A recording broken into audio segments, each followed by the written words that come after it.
Προχωράει η ομάδα φίλων του Κάστρου με τη δεύτερη συνάντηση το πρωί της Κυριακής στην Κεντρική Πλατεία, όπου έφτιαξαν και ενάρτησαν ένα πανό με θέμα «Ζωή στο Κάστρο, ζωή στο νησί». Η εθελοντική ομάδα δράσης στο Κάστρο της Χίου είναι ένας χαμένος παράδεισος, αριθμεί 2.100 μέλη και αποτελεί ένα πρότυπο δημιουργίας ενός ζωντανού πυρήνα δράσης μέσω του διαδικτύου. Να πούμε τα αιτήματα αυτά είναι προσχέδιο ακόμα, δεν έχουν οριστικοποιηθεί ακόμα. Θα γίνει άλλη μια συνάντηση και θα ανέβουν και στο ίντερνετ.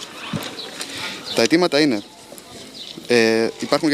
Είναι διαφορετικά όσο αφορά την αρχαιολογία και διαφορετικά όσο αφορά το Δήμο.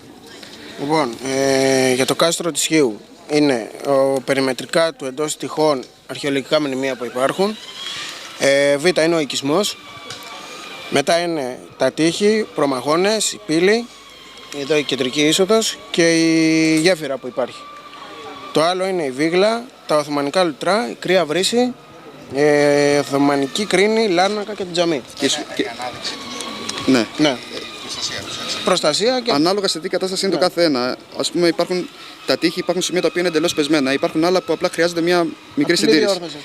Και στα μνημεία εντός του κάστρου έχουμε και τη σκοτεινή φυλακή, η οποία για κάποιο λόγο, από ό,τι μας έχουν πει, παραμένει αποθήκη αυτή τη στιγμή. Που είναι πολύ σημαντικό μνημείο και έχουν. Έχετε αντιληφθεί τις δυσκολίες που έχει αυτή η προσπάθεια? Σίγουρα. Δυστυχώς ναι.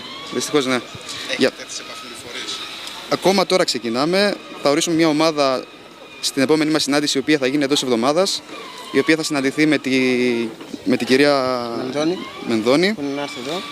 Και μετά θα ακολουθήσει και κάποια συνάντηση με το Δήμο, διότι έχουμε αιτήματα και για το Δήμο, για τον οικισμό, όπως ο φωτισμός, η υδροδότηση, το δικό σύστημα που γίνονται ασφαλτοστρώσεις συνέχεια και ο καθαρισμός, βέβαια, είναι κάτι πάρα πολύ σημαντικό. Να μιλήσουμε και με το Σύλλογο, που εκείνοι ξέρουν καλύτερα τα θέματα. Από την άλλη, επαφές με τον κόσμο, τι μηνύματα παίρνετε?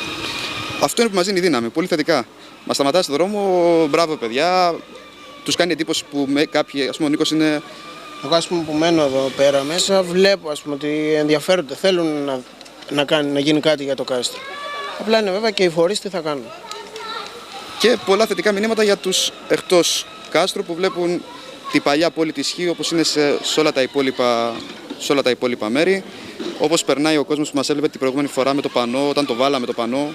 Τουρίστες μας έλεγαν μπράβο παιδιά, φυλάτε θερμοπύλες, κάποιοι Έλληνες παλιοί. Οι τουρίστες μας ρωτάγαν τι γράφουμε στα ελληνικά. Διότι όποιος μπαίνει βλέπει ένα πολύ καλό μνημείο, το οποίο είναι δυστυχώς παρατημένο και στο έλεος του Θεού αυτή τη στιγμή, στην κυριολεξία. Η προσπάθεια αυτή έχει οροφή, δηλαδή είναι το κάστρο να πάρει σειρά κάποιο άλλο μνημείο μετά. Προσωπική μου άποψη είναι το ότι έχουμε ονομάσει την ομάδα το κάστρο της Χίου ένας χαμένος παράδεισος. Προσωπική μου άποψη είναι το νησί της Χίου είναι ένας χαμένος παράδεισος. Αν πετύχει αυτή η προσπάθεια, νομίζω ότι θα μπορούμε να οργανωθούμε και σε κάτι άλλο ακόμα. Δηλαδή εκτός και του κάστρου, βέβαια. Εκτός του κάστρου.